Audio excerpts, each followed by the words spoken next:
Mientras que la Segunda Guerra Mundial todavía causa estragos, las naciones víctimas de los actos de Adolfo Hitler, que hacen frente al horror, desean que se reconozcan y se juzguen los crímenes perpetuados, y por primera vez en la historia se crea un tribunal militar internacional, y el proceso que se llevará a cabo en Nuremberg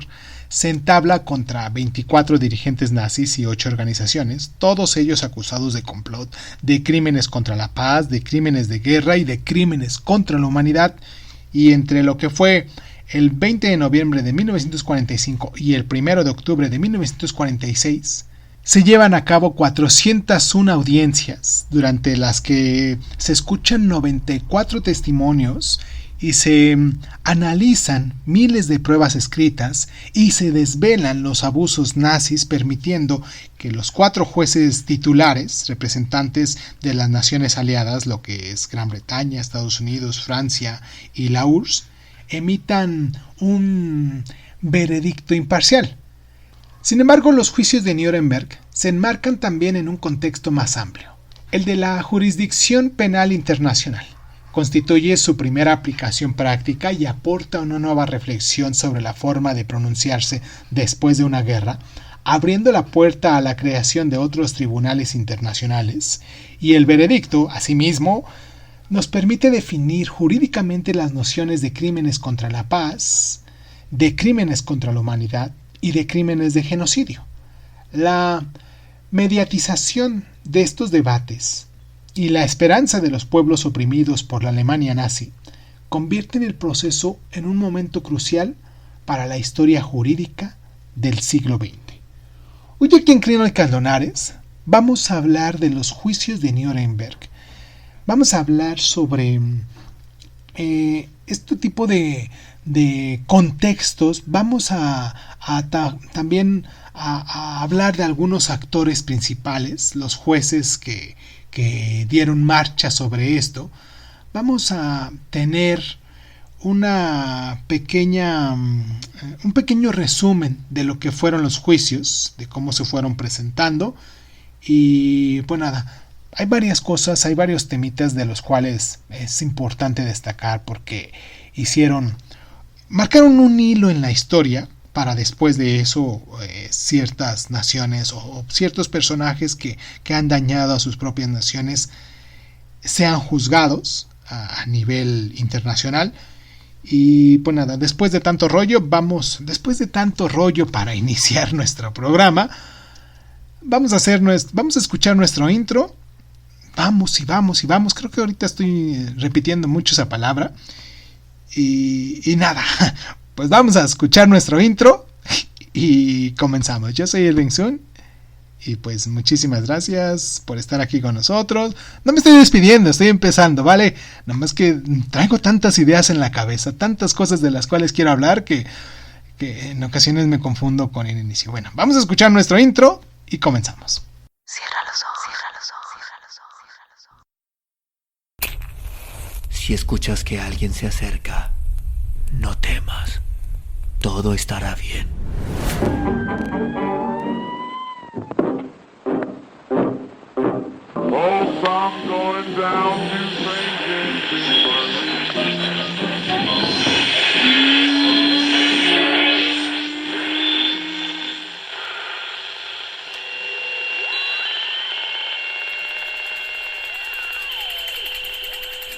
Estás escuchando Crónica Caldonares, el lugar donde entra por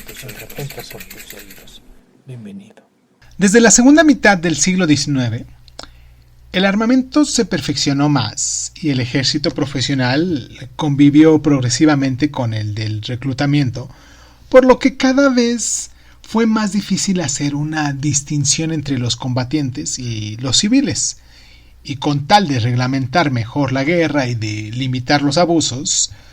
el derecho internacional intentó legislar mediante tratados que marcaban el ritmo de la historia penal en esa época. La Declaración de París en 1856, que regula el combate y el derecho marítimo, así como la Convención de Ginebra en el año de 1864, que pretende mejorar el destino de los heridos en los campos de batalla, fue en esta dirección. A estas se les añadieron dos textos fundamentales: las convenciones de La Haya en 1899 y de 1907,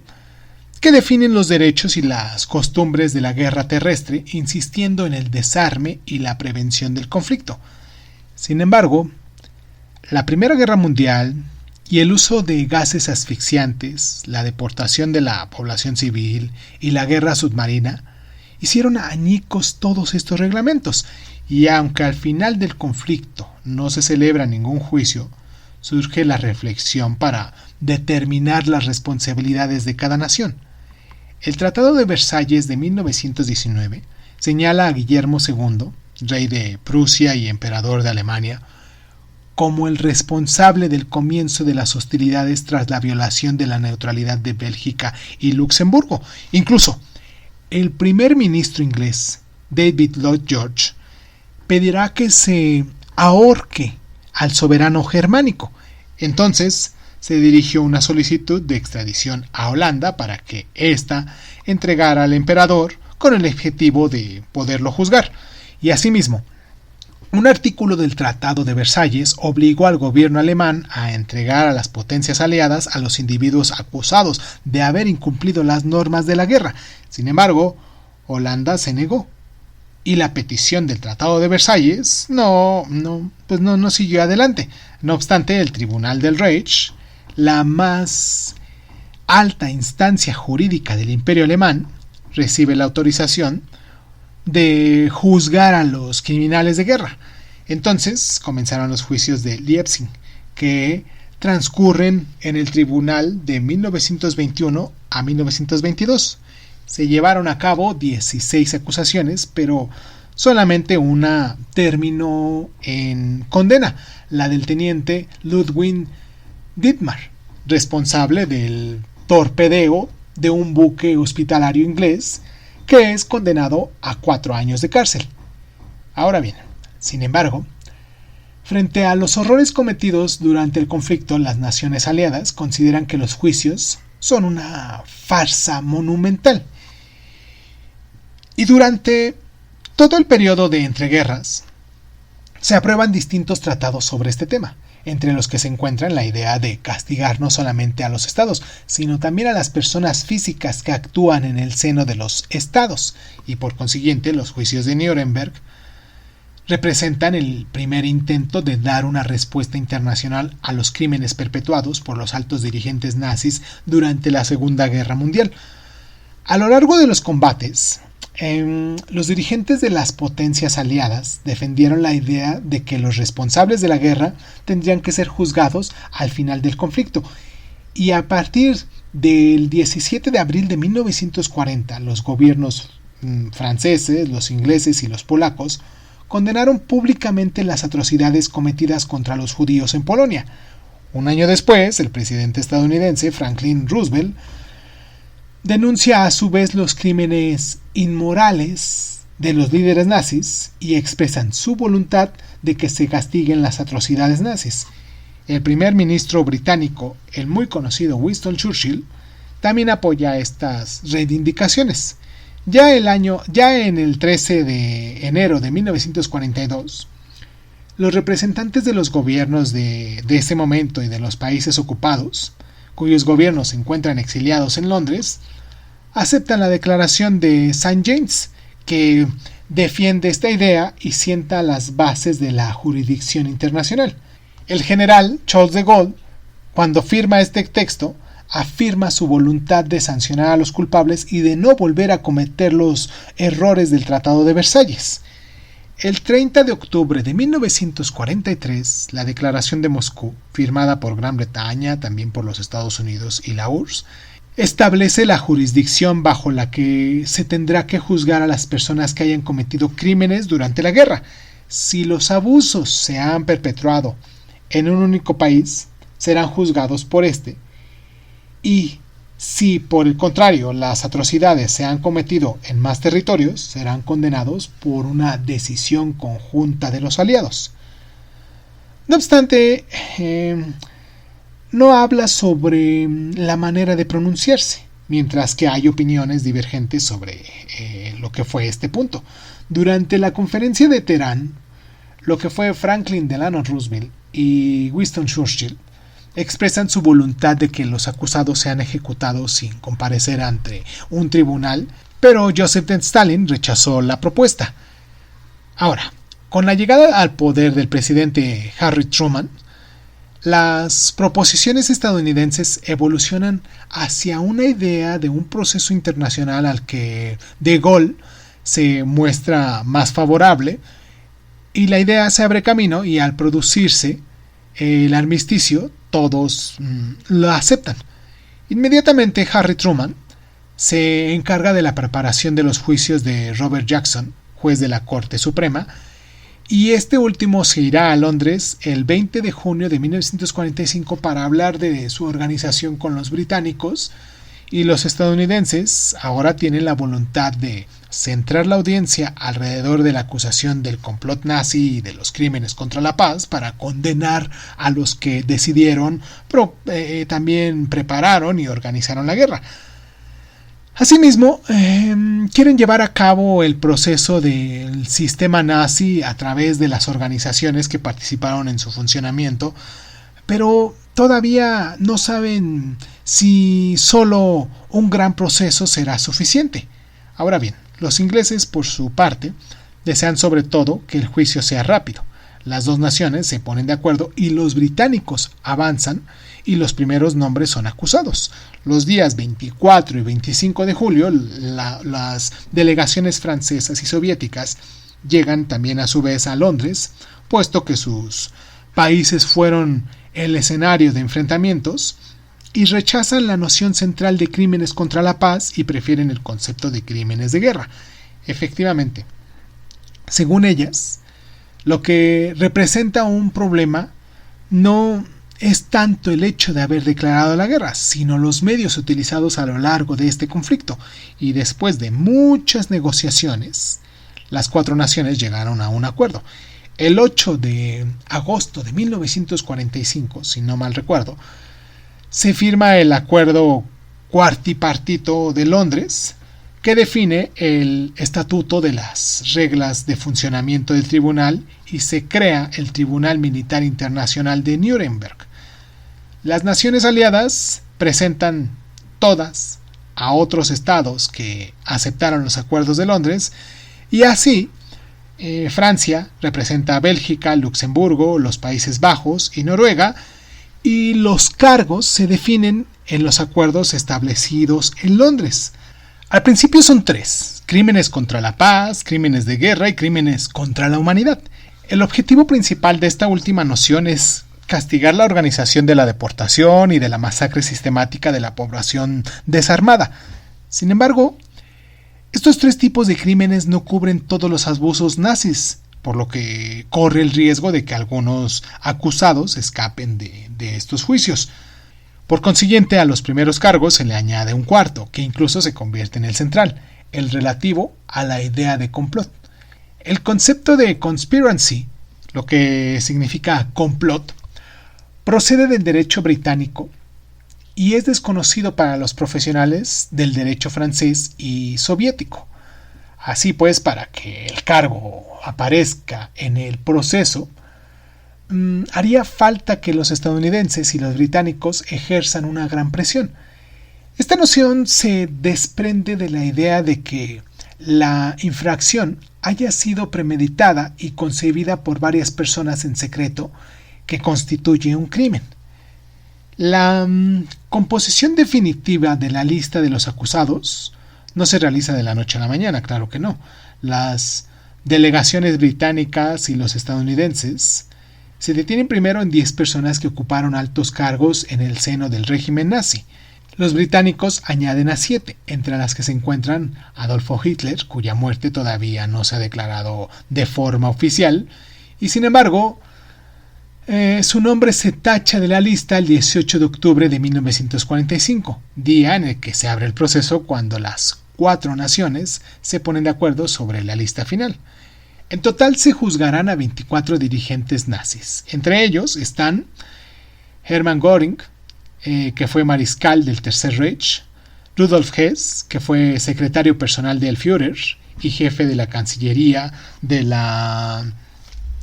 Partido Nacional Alemán de los Trabajadores, Heinrich von Ribbentrop, que fue ministro de Asuntos Exteriores del Tercer Reich, Robert Ley, que fue el dirigente del Frente Alemán del Trabajo, Wilhelm Keitel, que fue jefe de alto mando del Wehrmacht, Julius Streich, que fue director del periódico antisemita llamado Der Struzmer, Ernest Kaltenbrunner, que fue general de la SS, lo que es el Escuadrón de Protección, Albert Rosenberg, que fue el teórico del racismo nazi y jefe de asuntos exteriores del partido nazi también, Hans Frank, que fue gobernador de Polonia en 1939, Wilhelm Frick, que fue ministro del Interior del Tercer Reich, Hamlar Schlarch, ministro de Economía del Tercer Reich, Arthur Sage Inquart, que fue comisario del Reich en los Países Bajos y general de la división de la SS, Clark Donich, que fue almirante alemán al que Hitler nombró su sucesor, Walter Funk, que fue ministro de Economía del Tercer Reich después de Strach, Albert Speer, que fue ministro de Armamento del Tercer Reich, Baldur von Schirach, que fue líder de las Juventudes Hitlerianas, Fritz Sautzkel, que fue dirigente nazi que se ocupó sobre todo de las deportaciones de los trabajadores de los países ocupados, Alfred Holt, que fue jefe del departamento de mando y operaciones del Wehrmacht, Franz von Papen, que fue vicecanciller de Hitler, Konstantin von Neurath, que fue general de la SS, Erich Reudet, que fue comandante de la Kriegsmarine, Martin Bormann, que fue general de la SS y consejero de Hitler, Hans Friedrich, que fue periodista responsable de las noticias del Ministerio de Propaganda, y para terminar también tenemos a Gustav Krupp von Helmut and Halbach, que fue un industrial alemán. Ahora, sin embargo, cuando se abrió el proceso, hay 3 individuos en esta lista que no se sientan en el banco de los acusados, lo que fue Gustav Krupp, ya que se declara que no se le puede juzgar a causa de su estado de salud. También Martin Brodmann, que desapareció, probablemente murió después de la batalla de Berlín en mayo de 1945, y finalmente también Robert Ley, que un mes después se había ahorcado en su celda. Por primera vez, a la lista de estas personas físicas se le añaden organizaciones de regímenes nazis que también serán juzgadas, y tras el descubrimiento de los campos de exterminio, el objetivo se centra en 8 organizaciones, los que son el Gabinete del Reich, el Partido Nacional Alemán de los Trabajadores, lo que dijimos que era la NSDAP, la SS, que es el Escuadrón de Protección, también la Gestapo, la Policía Secreta del Estado, la SD, que es el Servicio de Seguridad, la SA, que es el asalto de tropas, el Estado Mayor y el alto mando de la Wehrmacht. Y tras haber definido los cargos y la lista de los acusados, las naciones aliadas todavía deberían de encontrar un lugar que pueda albergar todo este proceso, también que alberga a los acusados, a las diferentes delegaciones y a los numerosos periodistas que desean cubrir este acontecimiento único. La ciudad escogida es Nuremberg, que entonces se encontraba bajo la ocupación estadounidense. Ahora, esta ciudad se escogió por 2 motivos. El primero, que era simbólico, ya que esta ciudad, en la que cada año se reunían los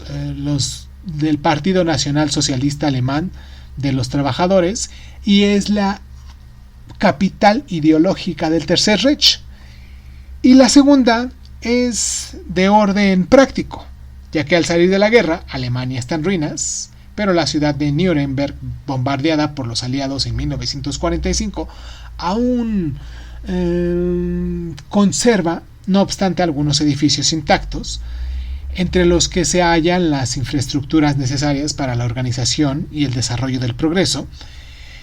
Y pues en efecto, el Palacio de Justicia todavía se podía utilizar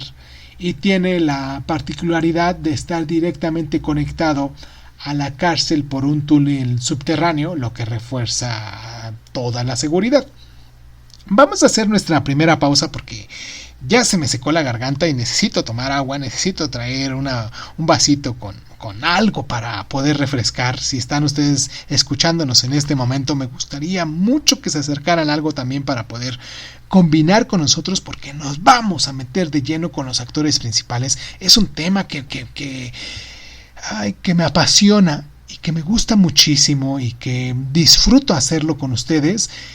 Y pues nada, me gustaría mucho que nos dejaran sus mensajes en nuestros correos electrónicos. Nuestro correo electrónico solo tenemos uno. Nos encuentran como cronicalonares.zun@hotmail.com. Me gustaría mucho que nos compartieran en las diferentes plataformas donde ustedes nos escuchen, en audios de podcast y pues en cualquiera de ellos. Me gustaría que nos siguieran también en Facebook como Crónica Lunares de Zun, en Instagram del mismo modo, en YouTube del mismo modo, y en todas ellas que nos dieran manita arriba, que nos compartieran, que nos dejaran sus comentarios. Y pues nada, vamos a tomar un poquito de agua. Vamos a traer un vasito con agua para refrescarnos mientras les sigo platicando, y regresamos con nuestros actores principales, ¿vale? Vamos y regresamos.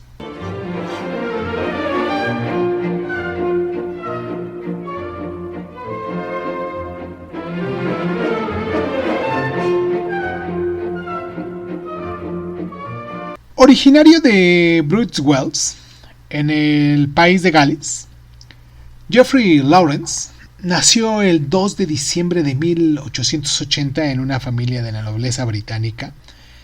Estudió en el Colegio Imperial de Haileybury, donde trabó una amistad con Clement Attlee, el futuro primer ministro, antes de ir a Oxford. Una vez que termina sus estudios, trabajó en un gabinete de abogados especializado en la apelación ante las altas instituciones judiciales inglesas hasta que estalló la Primera Guerra Mundial.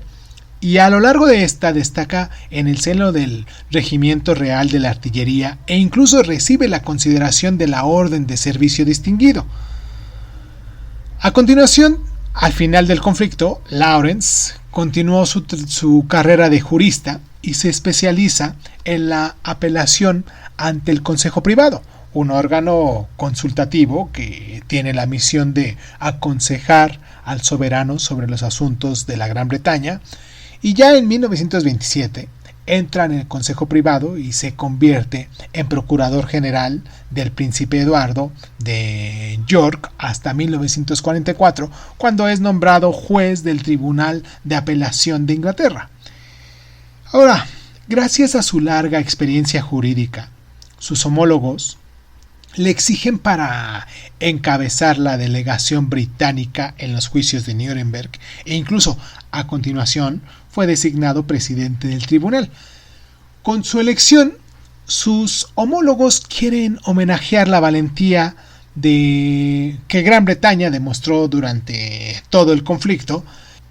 Una vez que se terminan los juicios, es nombrado juez lord, es decir, juez de la Cámara de los Lores, y entra en el comité del Consejo Privado hasta que se jubila en el año de 1957. En 1947 recibe el título de barón de Oxley y una década después hereda el título a su hermano mayor, barón de Treventin, y cuando se jubila se retira en su dominio de Wiltshire para entregarse a su pasión, la cría de caballos, y muere el 28 de agosto de 1971 con 91 años.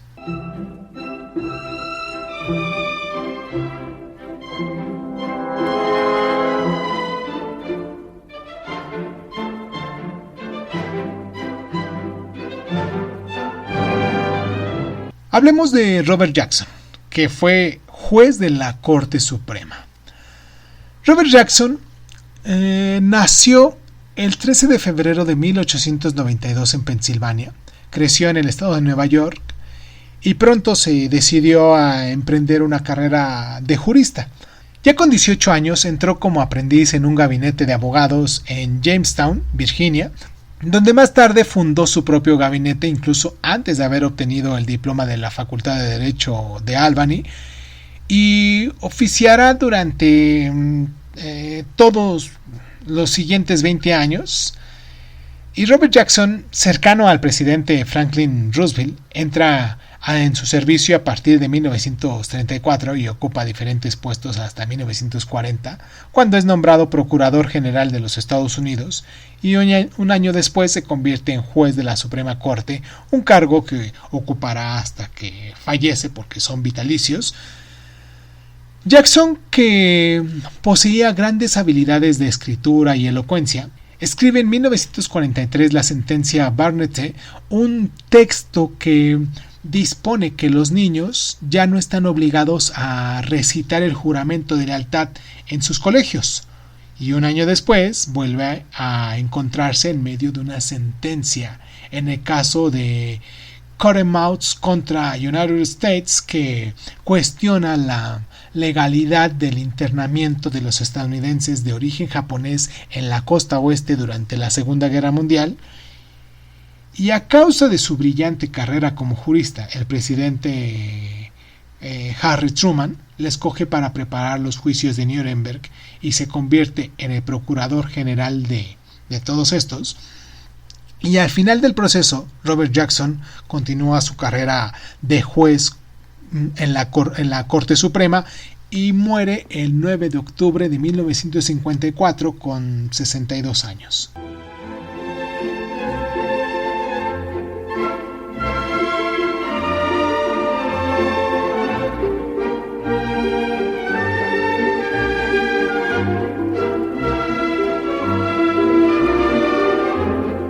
Hermann Göring nació en 1893 y en 1908 lo envían a la escuela de cadetes de Karlsruhe, y aunque durante los primeros años de escolarización sus resultados son bastante mediocres, el que primero fue un mal estudiante terminó dejando la institución con notas excelentes y accede a la Escuela Militar de Berlín, donde finaliza su instrucción en 1911, habiendo obtenido el grado de suboficial, dispuesto a seguir la misma carrera militar que su padre. Y durante la Primera Guerra Mundial destaca sobre todo en la aviación, y en 1918 es galardonado con la medalla pour le mérite. Aunque sus inicios fueron bastante prometedores, un discurso acalorado en el que acusa al gobierno alemán lo excluye de cualquier alto cargo. Entonces se convierte en piloto de línea para distintas compañías comerciales y milita en grupúsculos nacionalistas. Ya en 1922 conoce a Adolfo Hitler, con quien mantiene una conversación, y se convierte en uno de sus colaboradores más próximos tras ser nombrado comandante de la SA, lo que son las tropas de asalto. Y tras el golpe de estado fallido de Múnich el 8 de noviembre de 1923, Göring recibe el impacto de 2 balas en la ingle, y mientras lo curan de sus heridas, se aficiona a la morfina, pero esta ficción rápidamente se acaba convirtiendo en adicción, y entonces se marcha de Alemania para ir a Austria, puesto que se dicta una orden de detención contra él, y luego pasa 4 años en Suecia, el país de su natal mujer. Y durante este exilio, tanto su estado mental como su salud van empeorando. Recibe una amnistía y vuelve a Alemania, donde es elegido diputado de Baviera en 1928. Se trata del primer hito de una brillante carrera política, y en 1932, tras la aplastante victoria del Partido Nacional Socialista, Göring es elegido presidente de la Reichstag, lo que es la Cámara Legislativa. En 1933 se convierte en ministro del Interior y del Aire, y antes de que se le confíe la misión de encargarse del plan económico de la guerra en 1936. Desempeña también un importante papel en las persecuciones judías y en la instauración de campos de concentración, y cuando estalla la guerra, Göring cuenta con la simpatía de la opinión pública alemana. Sin embargo, como jefe de la Luftwaffe, lo que es el ejército del aire alemán, y como consejero cercano de Hitler, acumula demasiadas derrotas y alardes, algo que despertará la cólera de su jefe, que sin embargo no lo criticará en público, y el aviador terminó cayendo en desgracia y es víctima de las maquinaciones que marcan el ritmo de la vida del Tercer Reich. Sus enemigos declarados, entre los que destacan Martin Bormann, acabaron con él, y al final del conflicto es sometido a un arresto domiciliario y el Führer le condena a muerte, aunque después le concede el indulto por los servicios prestados. Entonces se entrega a los americanos y se sienta en el banco de los acusados durante los juicios de Nuremberg. Es declarado culpable y condenado a muerte en 1946.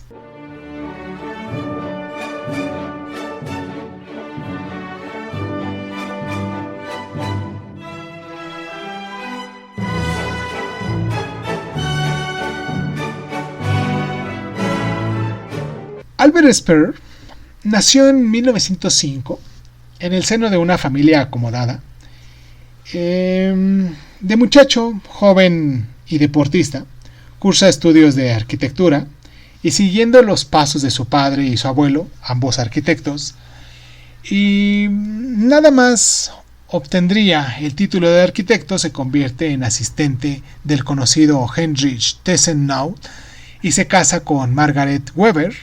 en 1927, y aunque no se muestra demasiado interesado por la política, la figura de Adolfo Hitler lo deja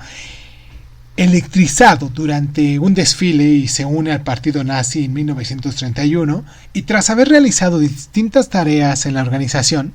Joseph Goebbels lo elige para renovar los locales del partido en Berlín. Cuando Hitler se convierte en canciller en 1933, Goebbels vuelve a llamar a Speer para renovar el Ministerio de Propaganda, y ese mismo año conoce por primera vez al Führer durante la preparación del Congreso de Nuremberg,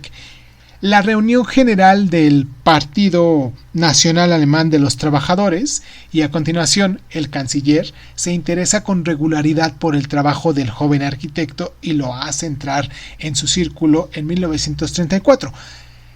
Catapultando a la cabeza de la oficina principal de construcción. Ya en los años 30 se le encargan varias realizaciones de dimensiones impresionantes, entre las que destacan el Reichsparteihalskirlanden, donde cada año se celebra el Congreso de Nuremberg, y el pabellón alemán de la Exposición Universal, también en 1937. También participó en la construcción del Estadio Olímpico de Berlín,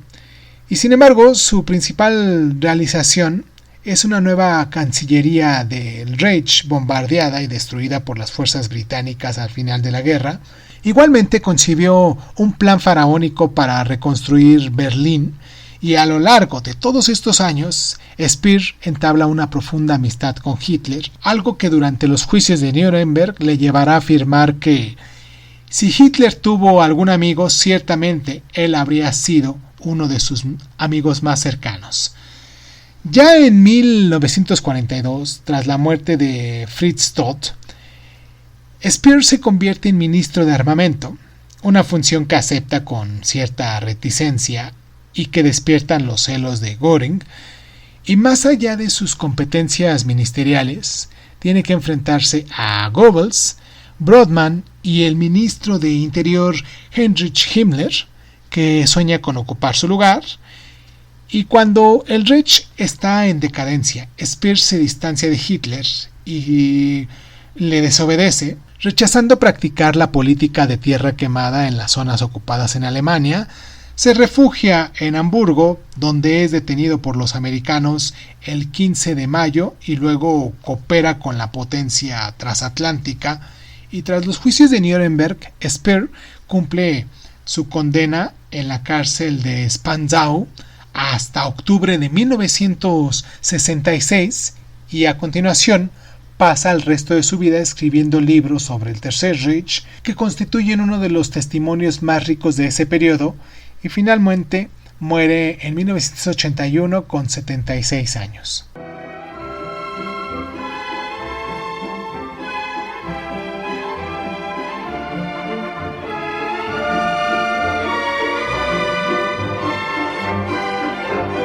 Aunque la sesión inaugural se lleva a cabo en Berlín el 18 de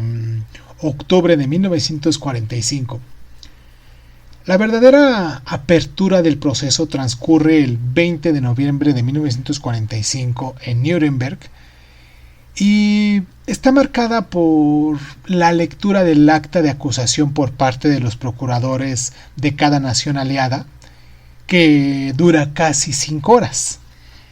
Al día siguiente, los acusados tienen que declarar si se consideran culpables o no, y todos escogen la segunda opción. Hermann Göring, por ejemplo, uno de los altos dignatarios más importantes del Tercer Reich, es el primero en ser interrogado. Mientras intenta prestar declaración, el presidente Lorenz, que desde el primer día hace valer su autoridad, lo llama a orden rápidamente, y a continuación el procurador general Jackson lee la declaración de apertura en la que, a través de una elección de argumentos elaborados y bien construidos, expone el punto de vista de la acusación y explica la razón del ser de este proceso, adelantándose a las críticas que podrían presentarse en su contra.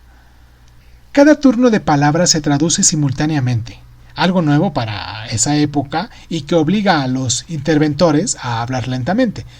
Para que la interpretación alcance la máxima perfección, delante de los oradores se colocan varios pilotos luminosos controlados por los intérpretes que se iluminan si el interventor tiene que repetir su frase o disminuir la velocidad de su discurso. Ahora bien, a petición del tribunal, la acusación y la defensa aportan sus pruebas y presentan a sus testigos, como en cualquier otro juicio. Las pruebas utilizadas, descubiertas por los estadounidenses, son mayoritariamente escritas y proceden sobre todo de los archivos oficiales del Tercer Reich, y en total se analizaron 5.000 documentos y 7.000 obras de literatura nazi.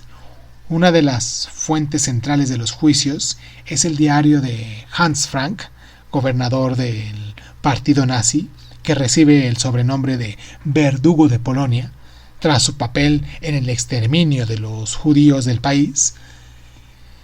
La prueba escrita tiene una importancia capital, ya que por sí sola bastaría para condenar a los acusados, pero durante 10 meses 94 testigos suben al estrado, y no solamente para corroborar los hechos escritos, sino también para dotar al proceso de una persecución universal y personificar los crímenes nazis. Los testigos de la acusación y luego de la defensa son interrogados unos tras otros y los jueces tienen la posibilidad de tomar la palabra en todo momento para plantear cualquier pregunta, y solamente la intervención de Friedrich Paulus el 11 de febrero de 1946 aporta nuevas observaciones a las largas deliberaciones, ya que este antiguo militar presta testimonio a favor de los soviéticos en el tema del exterminio de los prisioneros rusos a manos de las tropas alemanas, y sus palabras hacen que Göring y otros inculpados se levanten y griten en el tribunal, considerando que la posición adoptada por Paulus es hipócrita, y este último, que ya había sido criticado frente al nazismo durante la guerra y respetuoso con la Convención de Ginebra, se convierte en un instrumento de la propagación soviética tras su captura por parte de los rusos durante la batalla de Stalingrado, y a partir de entonces los acusados lo consideraron un traidor que se había pasado al bando enemigo, y aunque la acusación solo llama a declarar a algunas víctimas de los campos de concentración, la defensa no duda en recurrir a muchísimos testigos, lo que provoca algunas escenas fuertes, como cuando Rudolf Diez dirigente de la Gestapo entre 1933 y 34 y protegido de Göring, es convocado para defender a este último por el episodio de la Noche de los Cuchillos Largos,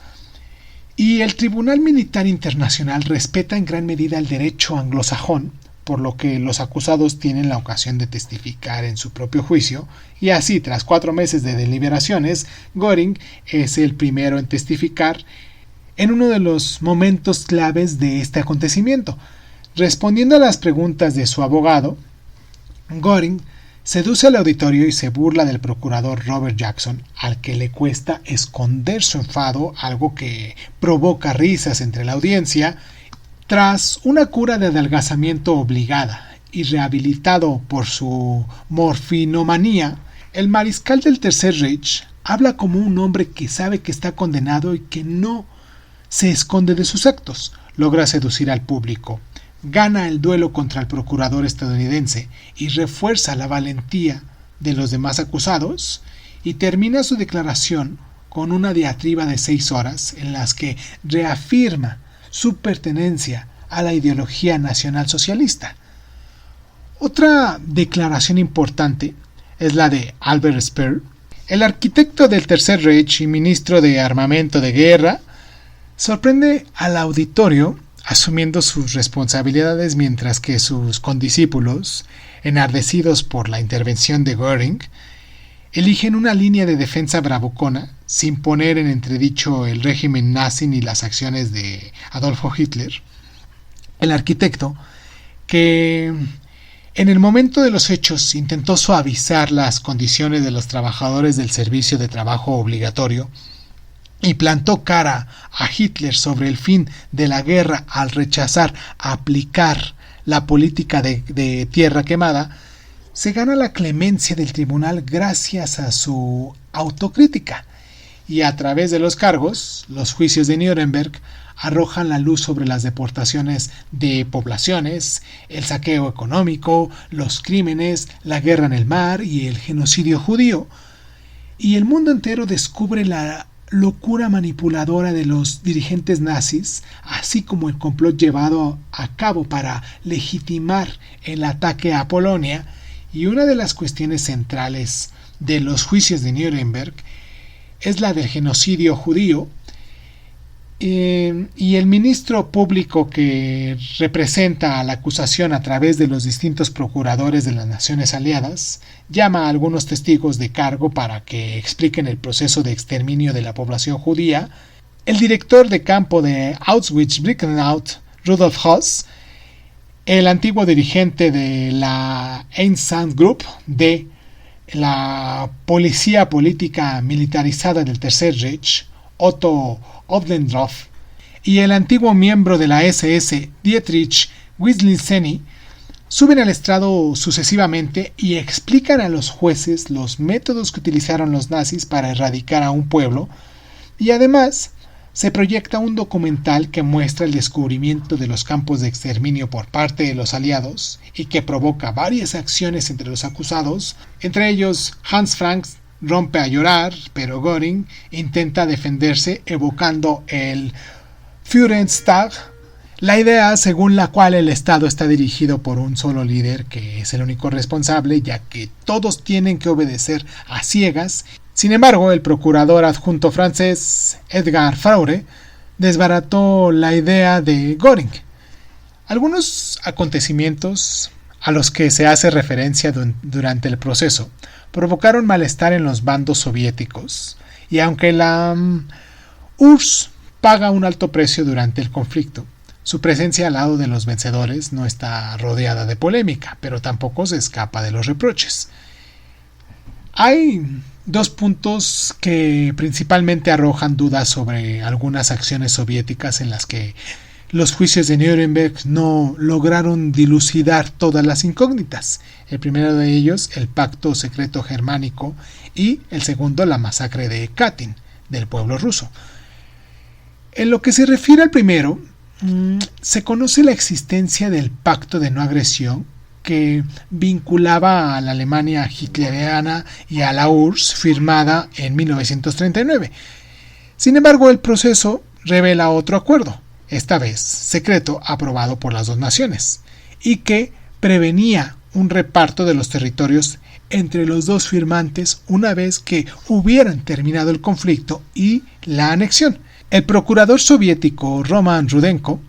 intentó oponerse por todos los medios posibles a estas revelaciones para que no se hicieran públicas, pero el tribunal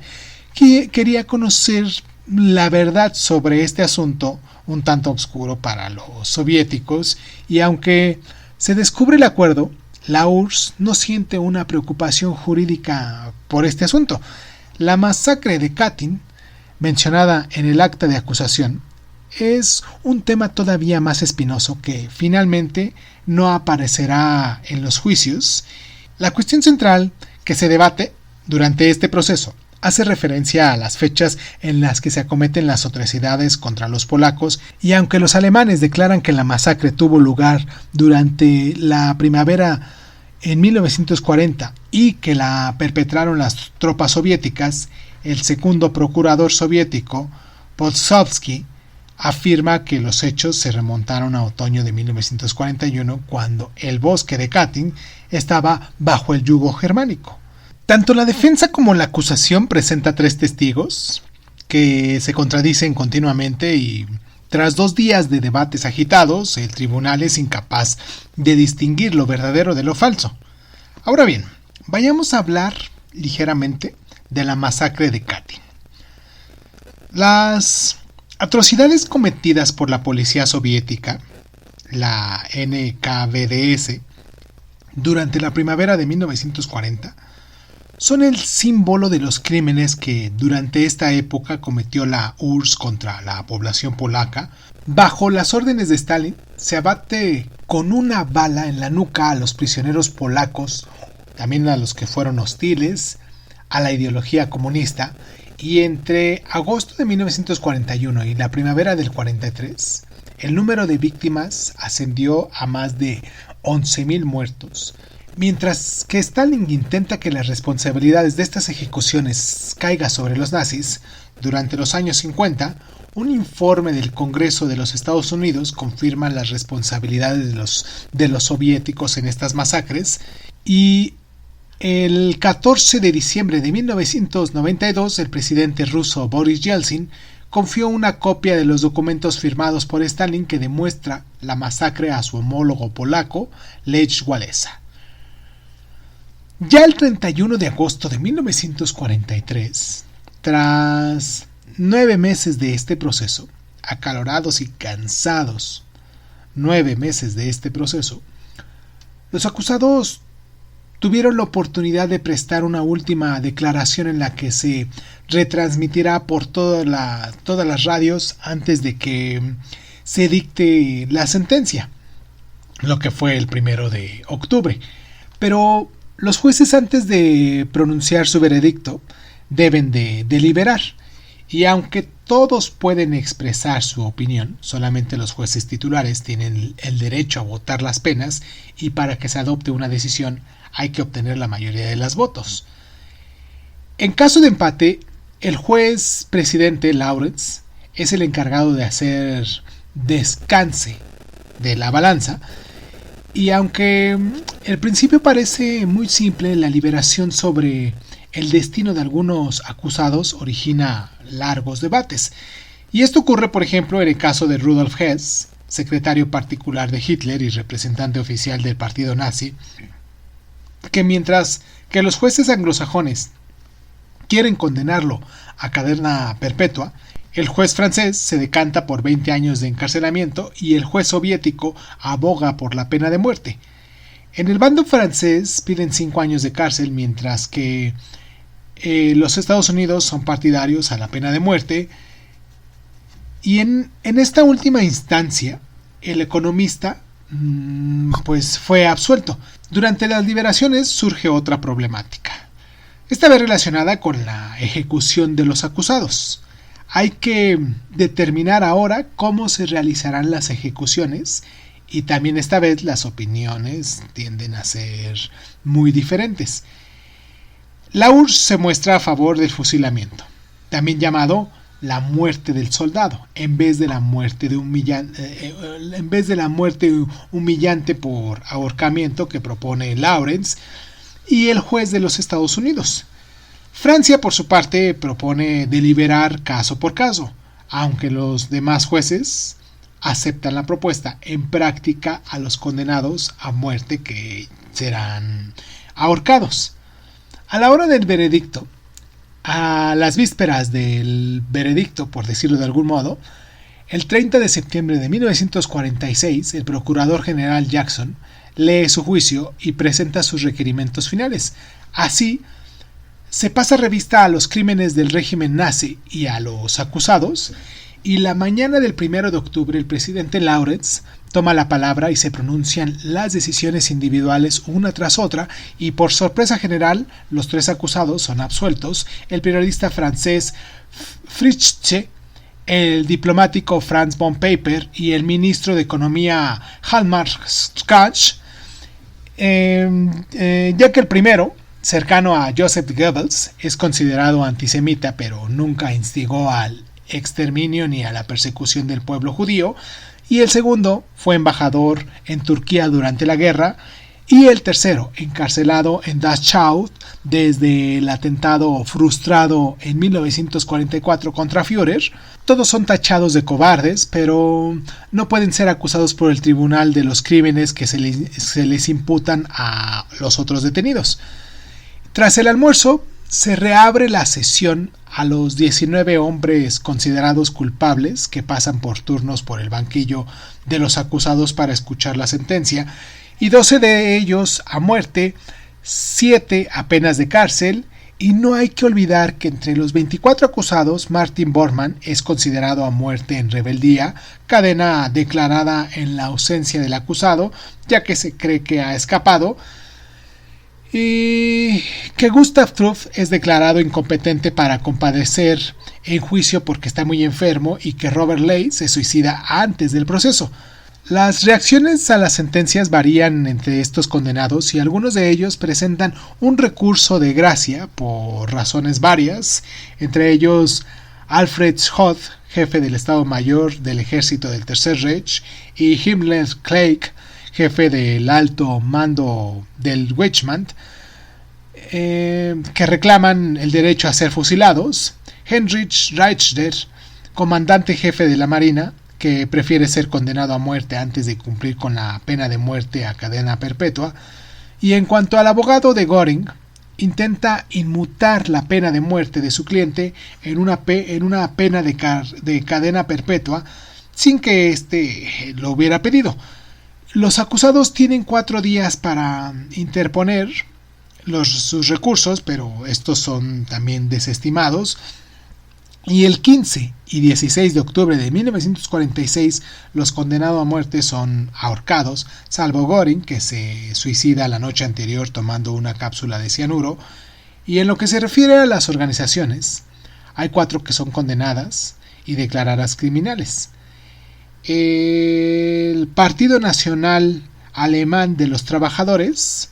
la SS, que es el Escuadrón de Protección, la SD, que es el Servicio de Seguridad, y la Gestapo.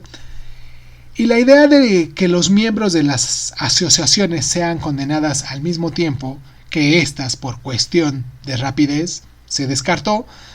por lo que habría que intentar determinar si conocen los objetivos de las organizaciones a las que estaban afiliadas y su adhesión era voluntaria.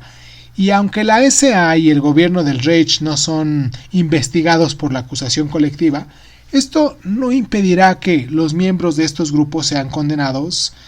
posteriormente en los juicios de desnazificación.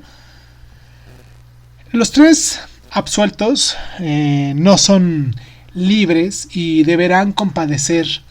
ante un tribunal de desnazificación en Alemania Occidental, y así Franz von Papen es condenado a 8 años de trabajo forzados,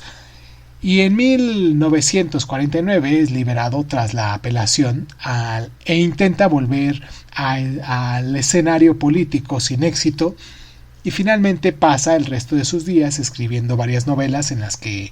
propone explicarse. Hamlar Strach también es condenado a la misma pena, pero es liberado en 1950, y entonces funda un banco e interviene como consejero en grupos políticos hasta su muerte en 1970.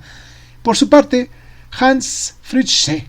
cumple una pena de 9 años de trabajos forzados antes de ser puesto en libertad en 1950 a causa de su estado de salud, y pues morirá 3 años después.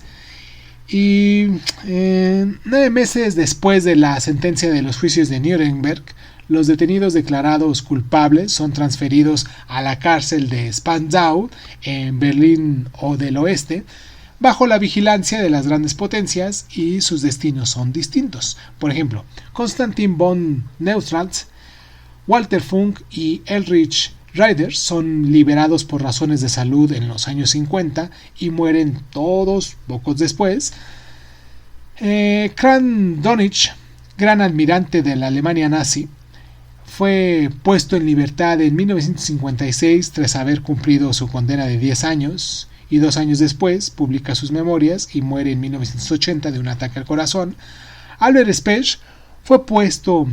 en libertad en 1966, escribe varias obras que constituyeron una rica fuente de información sobre las personalidades y el funcionamiento del Tercer Reich, y muere en 1981. Baldur van Schirach, jefe de las juventudes hitlerianas, también es puesto en libertad en 1966, y enfermo se retiró para pasar el resto de sus días en el suroeste de Alemania, donde morirá en 1974. Rudolf Hess muere en la cárcel en 1987 a los 93 años. Se cuelga en su celda, pero su familia pone en duda su suicidio, ya que cree que se trata de un asesinato. Los grupos neonazis también defendieron esta tesis y lo consideran un mártir. Y desde su muerte, cada año algunos grupos extremistas organizan una marcha en su memoria en la ciudad de Bunsident. Y ya para terminar este bloque, bueno, creo que para terminar nuestro programa, porque lo hemos alargado y estoy pensando que lo vamos a hacer en 2 partes, porque da para muchísimo. Todavía nos faltan lo que son las repercusiones. Pero bueno, los juicios de Nuremberg, mediatizados a nivel mundial, sufrieron varias críticas referentes a su legitimidad. Los soviéticos y los comunistas franceses se dignaron por la absolución de 3 dignatarios nazis, mientras que los partidos conservadores anglosajones criticaron la dureza de este veredicto. Y sin embargo, los reproches son todavía más duros en el plano ideológico, ya que se critica a las grandes potencias organizadoras del proceso por el hecho de haberse querido vengar, y se ve con muy malos ojos el hecho de que ningún alemán participe en estas audiencias. El historiador alemán Rudolf von Traden insiste sobre todo en el hecho de que algunos alemanes se opusieron a Hitler y fueron igualmente presos en los campos de concentración. Sin embargo, su voz no se escuchó.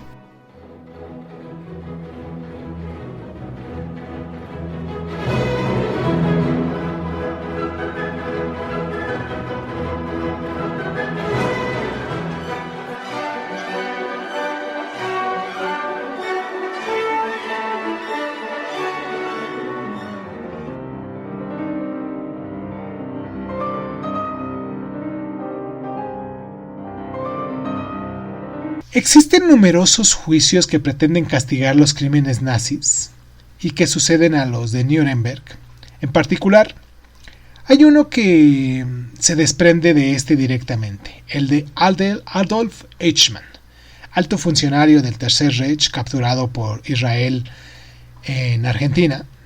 juzgado por el joven Estado hebreo en abril de 1961. En este juicio se recuerda indudablemente a los de Nuremberg a causa de la mediatización y de la definición de los cargos, además de la participación de Eichmann de la realización de su solución final.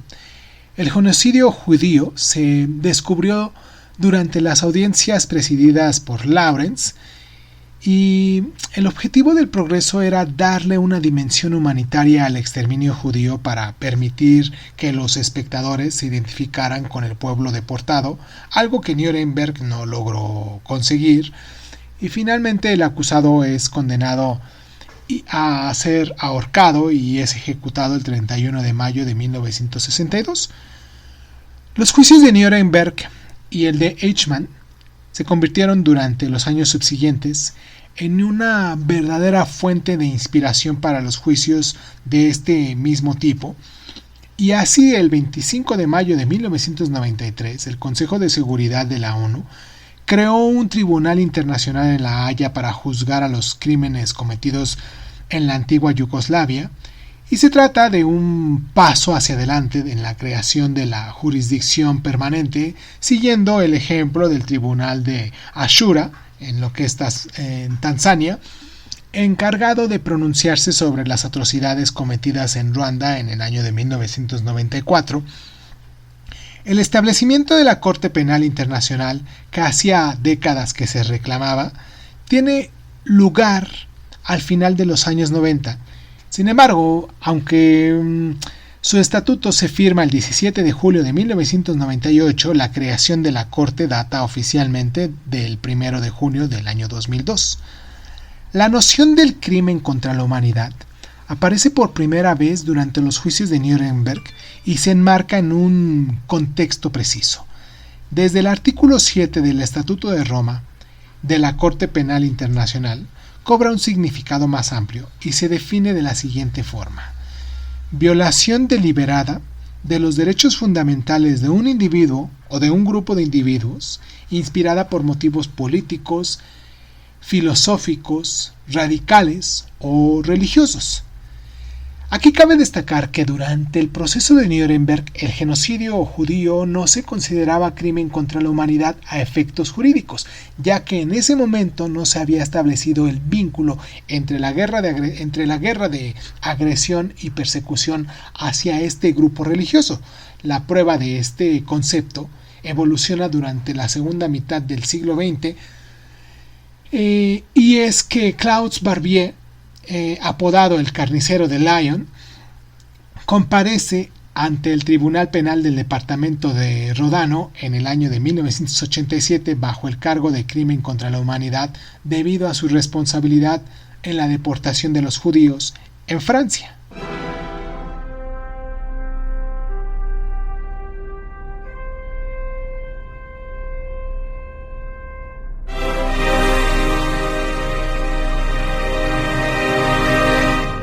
Para terminar nuestro programa, pensé que podríamos hacerlo en dos partes, pero ya no lo vamos a echar de corridito, no importa. Vamos a hacer un pequeño resumen de todo lo hablado el día de hoy. Y dice así: en un momento en el que la Segunda Guerra Mundial todavía estaba causando estragos, los aliados consideraron que se tenían que sancionar a la Alemania nazi por los horrores cometidos. En este caso, los aliados ganaron el conflicto y crean un tribunal militar internacional para juzgar a los dirigentes del Tercer Reich. Ya el 20 de junio de 1945, el presidente estadounidense Harry Truman encarga al juez de la Corte Suprema, Robert Jackson, que vaya a Europa y que se organice, junto con las naciones aliadas, lo que es Gran Bretaña, la URSS y Francia, el proceso que tendrá lugar en la ciudad de Nuremberg, antiguo bastión del régimen nazi. La lista definitiva de estos acusados se presentó el 18 de agosto de 1945, día de la sesión inaugural del proceso en Berlín, y contiene los nombres de 24 altos responsables nazis y de 8 organizaciones del Tercer Reich. Entre ellos hay 3 acusados de esta lista que no acudirán a los juicios, lo que es Martin Bormann, que había huido, Gustav Krupp, declarado incompetente para compadecer por razones médicas, y finalmente Robert Ley, que se había suicidado en su celda poco tiempo antes. Los juicios comenzaron oficialmente el 20 de noviembre de 1945 en Nuremberg con la lectura de los cargos. lo que fueron los complots, los crímenes contra la paz, crímenes de guerra y los crímenes contra la humanidad. Todos los acusados declararon que no son culpables. Durante varios meses, la acusación y la defensa aportaron a su turno sus pruebas y hicieron subirse al estrado a los testigos respectivos para corroborar esas pruebas, y en total le sucedieron 94 testigos en un espacio de 10 meses. El 13 de mayo de 1946 fue el turno de la palabra de la defensa y Göring es el primero en testificar. Y durante 8 días sedució al público, al auditorio, y se ríe abiertamente del procurador general Jackson, reafirmando su pertenencia a la ideología nacionalsocialista. La otra intervención destacada es la de Albert Speer. Al contrario de Göring, el arquitecto oficial del Tercer Reich hizo una autocrítica, lo que le hace obtener la clemencia del jurado. Ahora bien, los juicios de Nuremberg sacaron a la luz mucha información acerca de la conspiración nazi en materia de exterminio de los pueblos, y asimismo se señalaron algunas zonas obscuras de las acciones soviéticas durante la guerra, y aunque el papel de la URSS en la masacre de Katyn sigue siendo poco claro, se descubrió el pacto secreto firmado con Alemania de Hitler que prevenía el reparto de las naciones de las regiones anexionadas. A partir de septiembre de 1946 los jueces deliberaron y el veredicto se dicta el 30 de septiembre y el 1 de octubre. De los 24 acusados, 12 son condenados a muerte y entre estos Martin Brodmann es condenado en rebeldía. 7 son condenados a penas de cárcel y 3 son absueltos. Además, 4 de las 8 organizaciones juzgadas son declaradas criminales. Lo que fue el Partido Nacional Alemán de los Trabajadores, la SS, la SD y la Gestapo. Los juicios de Nuremberg recibieron muchas críticas, pero son el primer ejemplo de jurisdicción internacional y conducirían a la creación de la Corte Penal Internacional, y el veredicto permitió igualmente definir jurídicamente las nociones de crímenes contra la paz y contra la humanidad. Espero que el programa del día de hoy haya sido de su agrado. Espero que hayamos aprendido muchísimo sobre cómo se formaron las leyes internacionales en cuestiones de juicios y castigos, también penas sobre lo mismo. Y pues nada, hemos alargado muchísimo este programa. Me voy a despedir rápidamente mandándoles un abrazo, deseándoles que tengan el mejor de los días. Yo soy Irving Sun, esto es Crónica Leonares y los espero la próxima semana con algún tema de historia, también aquí en los días jueves de de Love is Dice, que son los que hablamos sobre pasajes de la historia. Y pues nada, muchísimas gracias por estar.